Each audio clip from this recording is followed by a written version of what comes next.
మా దేవునిగుట్ట తాండాలో రాజన్న సిరిసిల్ల జిల్లాలో ఈ రైతులు మొత్తం లంబాడ రైతులు, గిరిజన రైతులు. ఈ అమ్మాయి పేరు సంగీత గారు. ఇది ఆమె పొలము, ఆమెకు ఒక 5 ఎకరాలు ఉంది. ఇవాళ మొత్తం పొలమంతా ఎండిపోయిన పరిస్థితి. నేను అడిగిన సంగీతని, ఎందుకమ్మా మరి నాటేసినావు అంటే, అన్న మల్కపేట రిజర్వాయర్ల నీళ్లు ఆడ ఉన్నాయని, ఆడికేలి కేసీఆర్ సార్ కాళేశ్వరం ద్వారా నీళ్లు వచ్చినాయి కాబట్టి మాకు విశ్వాసం వచ్చి మేము పంట వేసుకున్నాం. కానీ వీళ్ళు వచ్చినాక కాంగ్రెస్ వాళ్ళు నీళ్లు ఇస్తలేరు, నీళ్లు విడిస్తలేరు, దాంతో ఎండిపోయే పరిస్థితి వచ్చింది అని చెప్తా ఉన్నది. నేను అడిగిన అమ్మాయిని, మరి రుణమాఫీ జరిగిందా అన్న. రుణమాఫీ కాలే. పోనీ రైతు బంధు పడ్డదా? రైతు బంధు పడలే. పోనీ బోనస్ వచ్చిందా? బోనస్ రాలే. ఆఖరికి నీళ్లు కూడా రాలే. అంటే ఇది ఈ రోజు ఈ రాష్ట్రంలోని పరిస్థితి.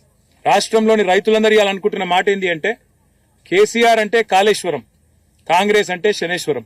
నిజంగా కాంగ్రెస్ వచ్చినాక కాలం కూడా అయితలేదు. కాలం ఇది కాలం తెచ్చిన కరువు కూడా కాదు, ఇది కాంగ్రెస్ తెచ్చిన కరువు. రేవంత్ రెడ్డి యొక్క గుడ్డి ద్వేషం, గుడ్డి కోపం, కేసీఆర్ మీద ఉన్న గుడ్డి పగ దీనికి కారణం. ఇలా మేడిగడ్డ దగ్గర ఉన్న ఆ పర్రెను చిన్న రిపేర్ చేసి 3-4 నెలల్లో మొత్తం దాన్ని మంచిగా చేసి ఆడికెళ్లి నీళ్లు ఎర్రటి ఎండాకాలంలో కూడా ఎత్తుకొని, గతంలో ఎర్రటి ఎండల్లో కూడా ఇదే సిరిసిల్ల జిల్లాలో ఉగాది సమయంలో కూడా ఆనాడు అప్పర్ మానేరు మత్తడి దుంకించిన ఘనత కేసీఆర్ గారి నాయకత్వాన్ని మీకు యాదికుండాలి. మిడ్ మానేరు నింపినాం, అప్పర్ మానేరు నింపినాం. మానేరు అప్పర్ మానేరు నుంచి కింద కాళేశ్వరం దాకా, కింద మంతిని దాకా, ఆడికెళ్లి ఇడి దాకా ఎర్రటి ఎండల్లో కూడా అన్ని వాగులు, అన్ని చెర్లు నింపి రైతులను కాపాడుకున్న ప్రభుత్వం కేసీఆర్ ప్రభుత్వం.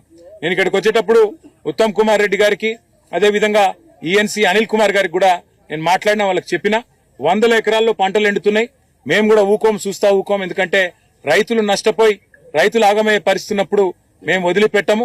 ఖచ్చితంగా రాబోయే 48 గంటల్లో నీళ్లు గిన ఇడిచిపెట్టకపోతే తప్పకుండా నేనే స్వయంగా పోయి మంత్రి గారి ఛాంబర్ ముంగట ధర్నా చేస్తాను. వదిలిపెట్టం ఈ ప్రభుత్వాన్ని. ఎందుకంటే కేసీఆర్ మీద కోపం ఉంటే మాతో కొట్లాడు, రాజకీయంగా తలపడు. కానీ ఇవాళ రైతులను ఎండబెట్టడం, రైతులను ఇవాళ చావగొట్టడం అనేది ఈ ప్రభుత్వానికి ఎంత మాత్రం మంచిది కాదు.